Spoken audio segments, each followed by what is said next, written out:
We will put this to Google Chrome, this cursor, and then click.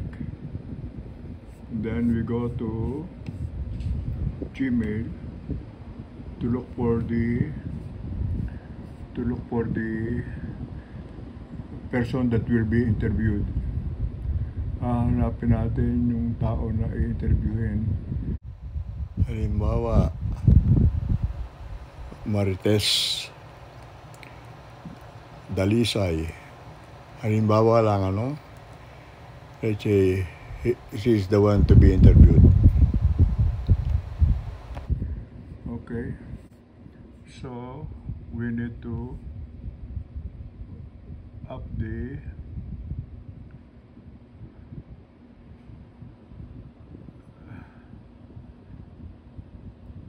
the page. August 11.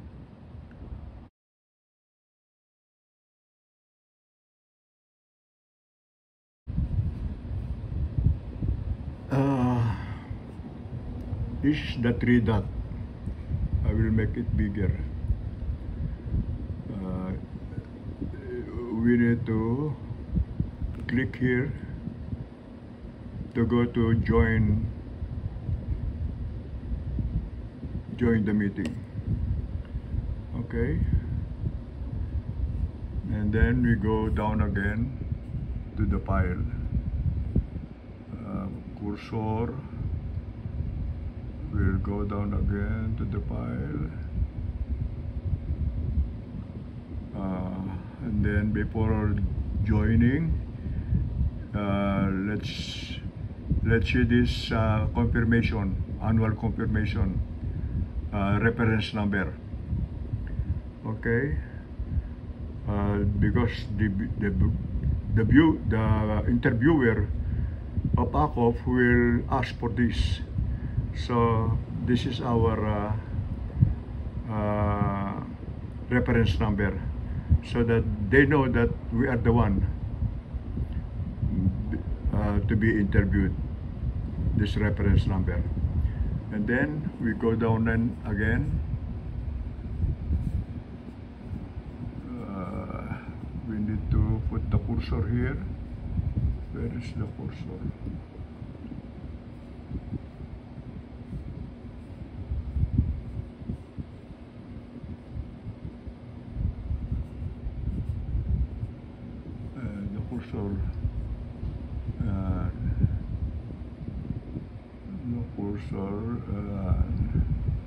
Go down to join the meeting.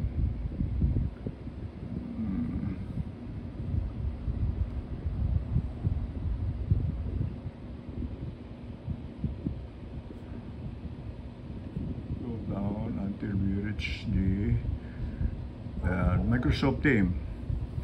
Join the meeting. Okay, we need to click this join the meeting, and we are very near to open we click, and then press Microsoft Teams. Tapos ayun, join, click nyo lang, ayun, tapos ayun na. Ito yung cursor, ayan. Iyan ang sa camera. Pagka i-on nyo, pe-press nyo lang to. Pe-press nyo lang itong pad dito. Press lang gano'n. Mumove muna yung cursor. Tapos spread sa pad. Off. Ngayon, pagka bubuhayin nyo, ayan, move ang cursor sa camera, then click.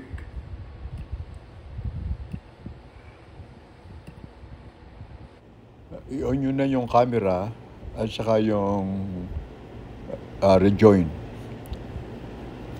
I-click nyo na. Hintayin nyo na lang. At lalabas, mag-a-appear naman sila. Siya. Meron kaming binigay na reference number sa email, ma'am. Pakibasa naman po.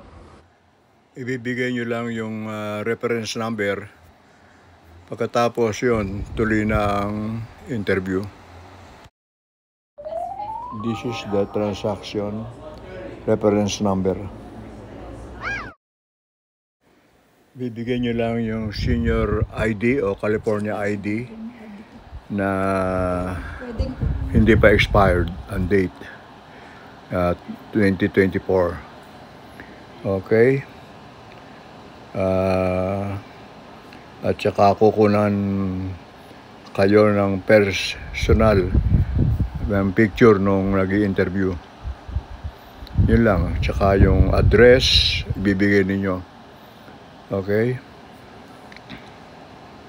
Yun lang. Ayun. Kinakailangan nakahanda na siya yung valid ID at saka yung SS number at saka yung detail ng inyong address, Philippine address. Yun lang. Wala pang 3 minutes. Tapos kukunan kayo ng picture, nakakasama yung ID at saka yung ID ng SSS. Kung wala kayong ID na ang SSS, basta tandaan nyo yung number, sabihin nyo yung number nyo, be-verify naman nila yon. Okay. Ngayon, ang last na gagawin nyo ay hawakan nyo yung ID at lalapit kayo sa camera, kukunan kayo ng interviewer. Yun ang last. So, napakadali. Yung nasa harapan, yung may pangalan din. This one? Ayan, ma'am. Yan. Okay. Apo. Atras pa kayo ng konti, ma'am. Yan. Picturean ko lang po. 1, 2, 3. Ayan. Okay na po, ma'am.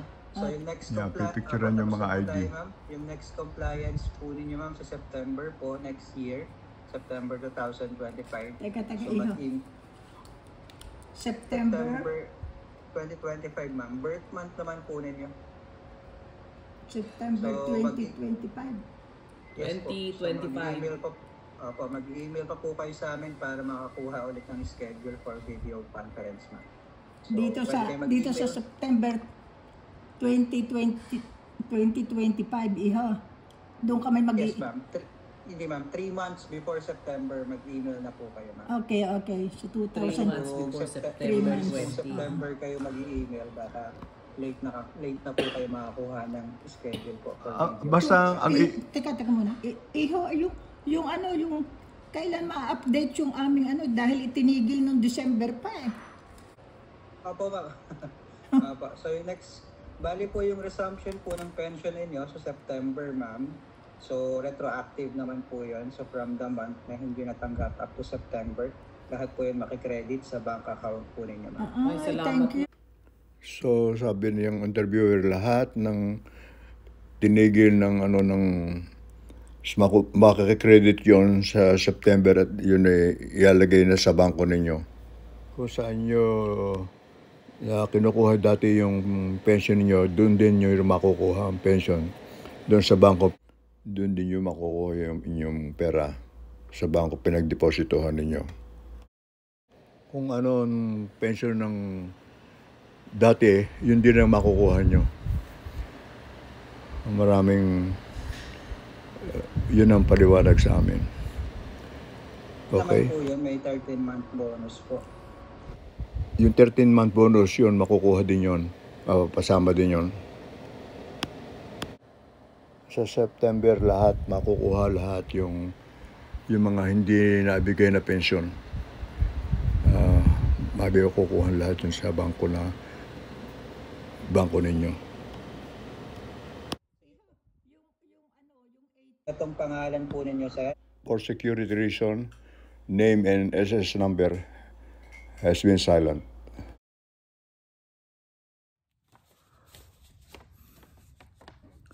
How to coordinate to ACOP?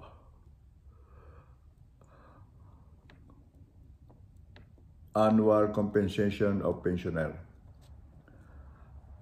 Please send email to ofw.relation@sss.gov.ph.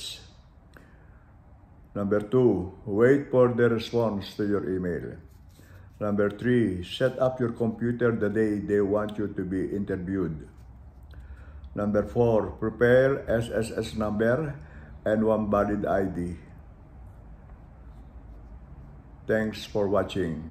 Hope that this message will help senior citizens like me. Thank you very much.